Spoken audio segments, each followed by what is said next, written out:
In the dim light of a Jerusalem night, shadows clung to the ancient stone walls, and the cool breeze carried whispers of a city on the edge. It was the night of Passover, a sacred time when the Jewish people commemorated their deliverance from Egypt. Yet, on this particular night, the atmosphere was charged with a sense of impending doom. The bustling streets of Jerusalem were quieter than usual, and behind closed doors, the leaders of the city were gathering, plotting the fate of a single man. That man was Jesus of Nazareth, known for his miracles, his powerful teachings, and his declaration of a kingdom not of this world. Jesus had become a controversial figure. He had captivated the masses with stories of God's love, spoken of repentance, and performed miracles that no one could deny. Yet, the very message that brought hope to the poor and the brokenhearted had become a threat to the religious elite and the Roman authorities. Now, in the darkness of that night, the forces of political power, religious tradition, and personal ambition converged to put an end to his mission. With eyes that radiated both sorrow and strength, Jesus remained calm.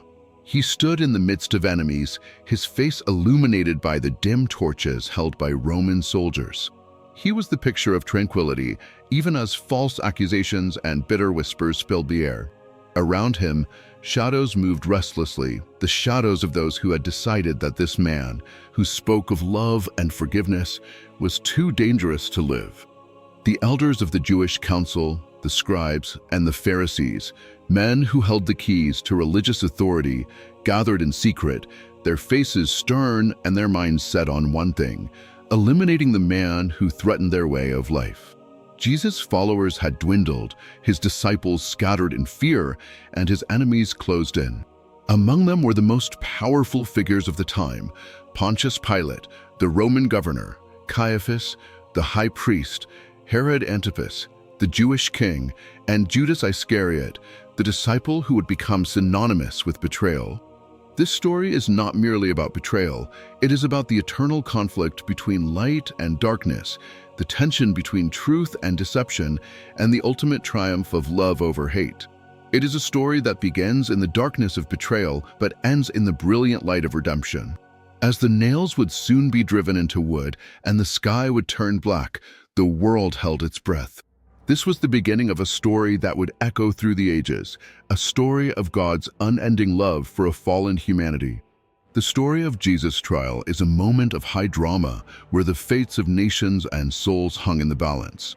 At its heart were a group of individuals whose decisions would shape history, their names forever etched into the narrative of the crucifixion. These figures, each driven by fear, ambition, pride, or misguided loyalty, were not merely playing their parts in a drama. They were revealing the deepest weaknesses and strengths of the human soul. Pontius Pilate, the Roman governor of Judea, was a man accustomed to wielding power. Appointed by Emperor Tiberius, Pilate's primary responsibility was to maintain order in a volatile province. Judea was a land of frequent rebellion and unrest, and Pilate knew that his position was always at risk. As a representative of Roman law and authority, he was no stranger to brutality, yet he was also a man with a sense of justice. He found himself caught in a precarious position when Jesus was brought before him, accused of blasphemy and insurrection. Pilate's political instinct told him that Jesus was innocent, but he also knew that releasing Jesus could trigger a riot among the Jewish population.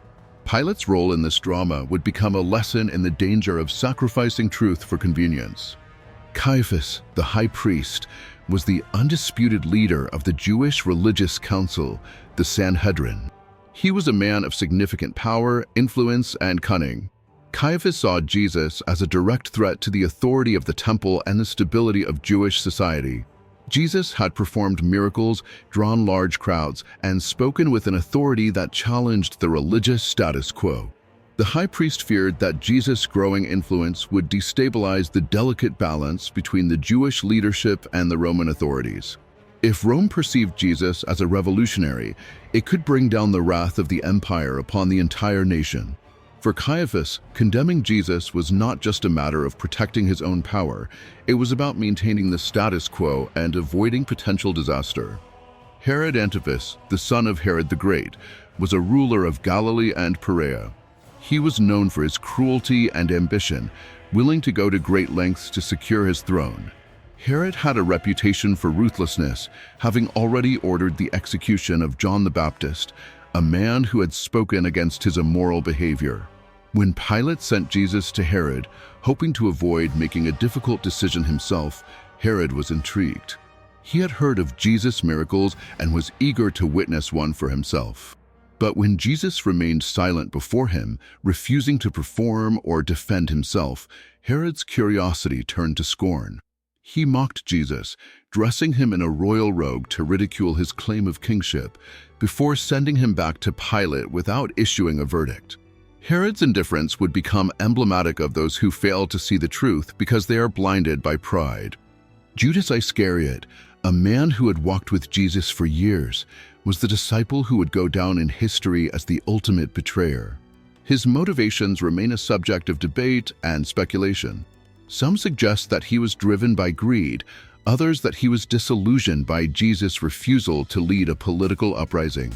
Judas had witnessed Jesus' miracles, heard his teachings, and seen his compassion, yet he chose to betray his master for 30 pieces of silver, the price of a slave.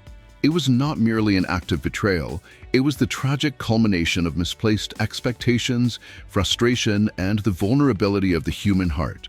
In the end, Judas would come to regret his decision, but by then, the wheels of fate were already in motion. Builders and scribes were the keepers of Jewish law and tradition. They were men of deep learning, guardians of the Torah, and respected authorities in the community. Yet, they felt threatened by Jesus' message of love, grace, and forgiveness. Jesus spoke of a God who cared for the poor, the outcast, and the sinner, a God who was not confined to the temple, but was present in the hearts of all who sought him. To the scribes and elders, Jesus' radical message threatened to undermine their authority. They became the architects of the conspiracy to bring Jesus to trial, manipulating the legal system and swaying the crowd to call for his death. Each of these characters is more than a historical figure. They are windows into the human soul, reflecting our own struggles with pride, power, fear, and the challenge of doing what is right. Yet, even in the midst of their failings, the story of Jesus' death and resurrection remains a testament to God's ability to bring redemption from the darkest of circumstances. Pontius Pilate is one of the most complex and fascinating figures in the story of Jesus' trial. A man of immense power, Pilate was responsible for maintaining order in a region known for its rebellious spirit. He had dealt with insurrections before, often with brutal efficiency, and his tenure as governor was marked by a series of controversial decisions that had already strained his relationship with the Jewish leaders. Pilate's role in the trial of Jesus would become a defining moment, not only for his career, but for his soul. When Jesus was brought before him, Pilate was intrigued and confused. The accusations from the Jewish elders were vague. They claimed that Jesus had declared himself the King of the Jews and that he had threatened to destroy the temple. To Pilate, these seemed like religious disputes, not matters worthy of Roman intervention. "Are you the King of the Jews?" Pilate asked Jesus directly. Jesus responded, "My kingdom is not of this world," a reply that only deepened Pilate's curiosity. Here stood a man who spoke of a kingdom beyond the reach of earthly powers, a man who seemed neither a threat to Rome nor revolutionary. Pilate's instincts told him that Jesus was innocent. He could see that the accusations were driven by envy and fear, and he sensed that Jesus posed no real danger to Roman rule. Yet, the pressure from the Jewish leaders was intense. They insisted that if he released Jesus, he would be betraying Caesar, for anyone who claimed to be a king was a threat to Roman authority. Pilate's political instincts kicked in. He knew that any hint of disloyalty to Caesar could cost him his position, or worse, his life. In an attempt to escape responsibility, Pilate offered the crowd a choice: to release Jesus, who he believed was innocent, or Barabbas, a known criminal and revolutionary. To his dismay, the crowd, stirred by the Jewish leaders, chose Barabbas. Pilate's last hope of avoiding this decision was gone. In a final act of futility, he washed his hands before the crowd, declaring, "I am innocent of this man's blood." See to it yourselves." But the act of washing could not absolve him. It was a symbolic gesture that would haunt his memory. The flogging of Jesus was brutal, a customary Roman punishment meant to weaken a condemned man before execution. Soldiers mocked him, placing a crown of thorns upon his head and draping him in a purple robe, taunting, "Hail, King of the Jews." Pilate presented Jesus to the crowd one last time, hoping they would choose mercy, but they only shouted louder, "Crucify him." At that moment, Pilate's resolve broke. He gave in, not to justice, but to the demands of the mob. Pilate's name would become synonymous with cowardice and compromise. His story serves as a reminder of the dangers of moral indecision, the consequences of seeking safety over truth, and the haunting reality that the choices we make, even under pressure, have lasting consequences. After the decision to condemn Jesus, Pontius Pilate's life began to unravel. Though he continued to govern for a time, the events of the crucifixion cast a long shadow over his tenure. According to some early Christian traditions, Pilate was haunted by the memory of Jesus, the man he knew to be innocent yet condemned out of fear. This inner torment was not only a spiritual affliction, but soon manifested in tragic circumstances that would strip him of everything he held dear. Not long after the crucifixion, a devastating loss struck Pilate's household. His young son died suddenly and without explanation. The grief that overwhelmed Pilate and his wife was profound. It was as if the shadow of his decision had reached into his own family, and many in Jerusalem interpreted the tragedy as a sign of divine judgment. The loss of his son marked the beginning of a downward spiral for Pilate, both mentally and physically. His health began to deteriorate, and no doctor or healer could provide relief.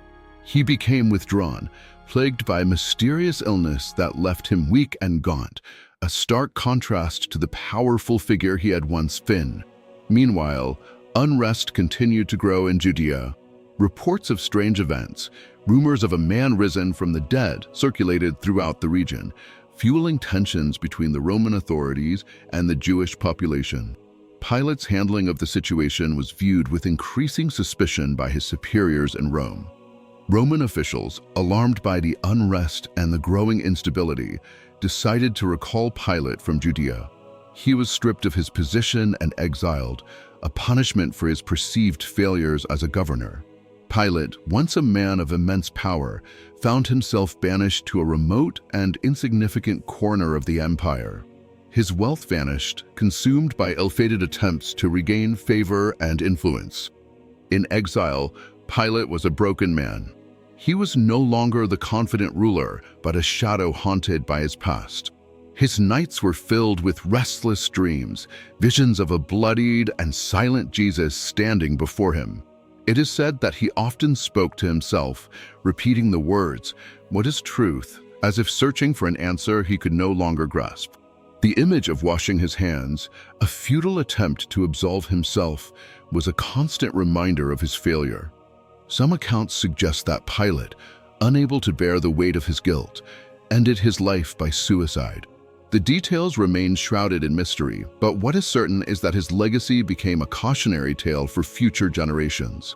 From a man who held the power of life and death, Pilate became a symbol of human weakness, a reminder that even those with great authority are not immune to the consequences of their choices. Herod Antipas, the Tetrarch of Galilee, was a ruler known for his cunning and ruthlessness. As a son of Herod the Great, he had inherited a throne steeped in blood and power. It was Herod Antipas who had ordered the execution of John the Baptist, silencing a prophet who had spoken out against his immoral behavior. Now, when Jesus of Nazareth was brought before him, Herod's curiosity was piqued. This man, known throughout the region for his miracles and teachings, was now at his mercy, or so he thought. When Jesus was arrested, Pilate saw an opportunity to avoid making a decision himself. Knowing that Jesus was a Galilean, he sent him to Herod, hoping that the Jewish king would take responsibility for the trial. Herod, always eager for entertainment, welcomed the opportunity to meet Jesus face to face. He had heard rumors of miracles, tales of blind men seeing and the dead rising, and he hoped to witness a spectacle that would amuse him. Yet, when Jesus stood before him, Bruised and bound, he remained silent. Herod questioned him eagerly, demanding to know the source of his power, but Jesus did not respond. The silence became an indictment, a refusal to entertain a man who viewed him as nothing more than a curiosity. Frustrated and enraged, Herod's fascination turned to mockery. He had Jesus dressed in a magnificent robe, draping him in the garments of a king as a cruel joke, then sent him back to Pilate without issuing a verdict.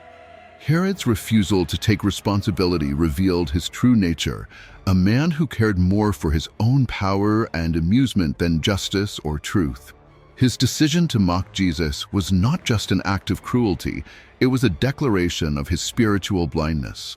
Even when confronted with the opportunity to see the light, he chose the darkness. In the years following Jesus' death, Herod's fortunes would wane. His political power eroded as Rome's favor shifted, and he became increasingly paranoid, haunted by the fear of losing his throne. According to tradition, Herod's later years were marked by severe physical and mental illness. His body was racked with pain, and he died a man tormented by the consequences of his actions. The man who had mocked the King of Kings would be remembered not for his power, but for his pride and his failure to see the truth when it stood before him. Caiaphas, the high priest, was a master of political and religious maneuvering. As the leader of the Sanhedrin, he held immense influence over Jewish society, overseeing the temple rituals and maintaining a delicate relationship with the Roman authorities. Caiaphas viewed himself as a guardian of tradition and stability. In his mind, Jesus of Nazareth was not just a preacher or a healer, he was a threat to the religious order, to the temple, and to the fragile peace that existed between the Jewish leadership and Rome. For years, Caiaphas had watched Jesus rise with growing concern. Jesus taught with authority, challenged the hypocrisy of the religious elite, and gathered followers who proclaimed him the Messiah. For Caiaphas, this was dangerous. If Jesus continued to grow in popularity, it could lead to an uprising, drawing the attention of the Roman military and endangering the entire Jewish nation. The tipping point came when Jesus cleansed the temple, driving out the money changers and declaring that God's house should be a house of prayer, not a den of thieves. This act struck at the very heart of the temple's authority and enraged the high priest. Determined to end the threat, Caiaphas convened an emergency meeting of the Sanhedrin, the Jewish council, to plot Jesus' arrest. It was a covert operation, carried out under the cover of darkness to avoid the scrutiny of the people, many of whom revered Jesus. They needed to act quickly, decisively, and with enough legal backing to justify their actions. When Judas Iscariot, one of Jesus' own disciples, offered to betray him, Caiaphas seized the opportunity. The trial of Jesus was a sham, conducted hastily and in secret. Witnesses were brought forward, but their testimonies contradicted each other. Frustrated, Caiaphas confronted Jesus directly, demanding to know if he was the Messiah, the Son of God. Jesus' calm affirmation, "You have said so," was enough for Caiaphas to tear his robes in a theatrical display of outrage. He declared Jesus guilty of blasphemy, a crime punishable by death according to Jewish law. But Caiaphas did not have the power to execute. Only the Romans could carry out a death sentence. So he brought Jesus to Pilate, twisting the charges to present Jesus as a political threat, a man who claimed to be a king in opposition to Caesar. Even after Jesus' death, Caiaphas could not escape the consequences of his actions. Rumors of Jesus' resurrection spread rapidly, and the number of his followers grew. The very movement he sought to crush became a force that would change the world. Caiaphas' authority began to crumble. Not long after Jesus' death, he was deposed as high priest, his power stripped away. History would remember him not as a wise leader, but as a man who, in his zeal to protect the status quo, became blind to the truth standing before him. Judas Iscariot, one of the 12 disciples, has become synonymous with betrayal. His name evokes images of treachery and deceit, but the story of Judas is also one of tragedy, misunderstanding, and the complexity of the human heart. For years, Judas had walked alongside Jesus, witnessing his miracles and hearing his teachings. He had seen the dead raised, the blind given sight, and the poor comforted. Yet, somewhere along the way, his faith faltered. Judas' motivations remain a matter of debate. Some believe he was driven by greed, others by disillusionment. Perhaps he expected Jesus to overthrow the Roman occupiers, to establish a political kingdom in which Judas would play a prominent role. When it became clear that Jesus' kingdom was not of this world, Judas may have felt betrayed himself, disillusioned by a vision of power that would never come to pass. In the darkness of the Garden of Gethsemane, Judas led the soldiers to Jesus, betraying him with a kiss, the very symbol of friendship. Jesus looked at him with sorrow, saying, "Friend, do what you came to do." Those words, spoken without anger, would haunt Judas for the rest of his short life. As Jesus was taken away, Judas was left with the cold realization of what he had done. The silver coins that had seemed so valuable now felt like the weight of his own soul. Overcome with remorse, Judas returned the money to the chief priests, pleading, "I've sinned by betraying innocent blood." But the priests, indifferent to his guilt, coldly replied, "What is that to us? See to it yourself." In his despair, Judas threw the silver into the temple and fled. Alone, consumed by guilt and regret, he took his own life. His story is a cautionary tale, a reminder that even those closest to the light can be seduced by darkness. Yet, even Judas' betrayal is not beyond the reach of God's grace. In the Christian tradition, his actions are seen as part of the divine plan, a necessary step in the fulfillment of prophecy. His tragic end serves as a reminder of the power of repentance and the need for forgiveness, even for those who feel they have fallen beyond redemption. The story of Jesus' trial and crucifixion is not just a narrative of betrayal, injustice, and pain. It is the story of transcendent love, divine mercy, and the promise of redemption. On the cross, Jesus endured the weight of humanity's sins, yet he did not curse those who condemned him. Instead, he prayed for them, saying, "Father, forgive them, for they do not know what they are doing." His sacrifice was an act of love that reached beyond the grave, offering salvation to all who would believe. Each figure in the story, Pilate, Caiaphas, Herod, and Judas, stands as a mirror to our own humanity. They represent the pride, fear, ambition, and frailty that we all struggle with. Yet, the story does not end in darkness. 3 days after his death, Jesus rose from the grave, victorious over sin and death. His resurrection is the foundation of hope for Christians, a testament to the power of God's love and the promise that even the darkest moments can be redeemed. This story calls each of us to reflect on our own lives, to see where we have fallen short, and to trust in a love that forgives and renews. It is a reminder that no one is beyond the reach of grace, and that redemption is always possible for those who seek it. As the story of Jesus' trial concludes, its echoes continue to resonate through the ages. Amid schemes of darkness, moments of betrayal, and the pounding of nails into a wooden cross, Jesus endured the greatest of sufferings to bring light to a broken world. His sacrifice was not made for his own sins, but for the sins of all of us. It was an act of unconditional love that opened the doors of redemption for anyone willing to repent and believe. The characters in the story, Pilate, Caiaphas, Herod, and Judas, serve as reminders of the choices we face in life, the dangers of greed and ambition, and the need for courage to do what is right.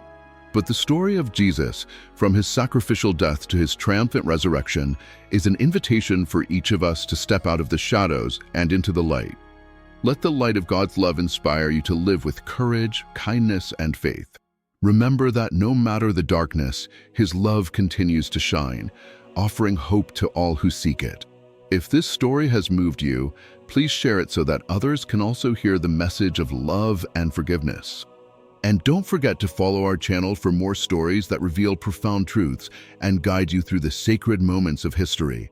Stay tuned for the next chapter, where faith, hope, and love will take us on another journey of discovery and inspiration.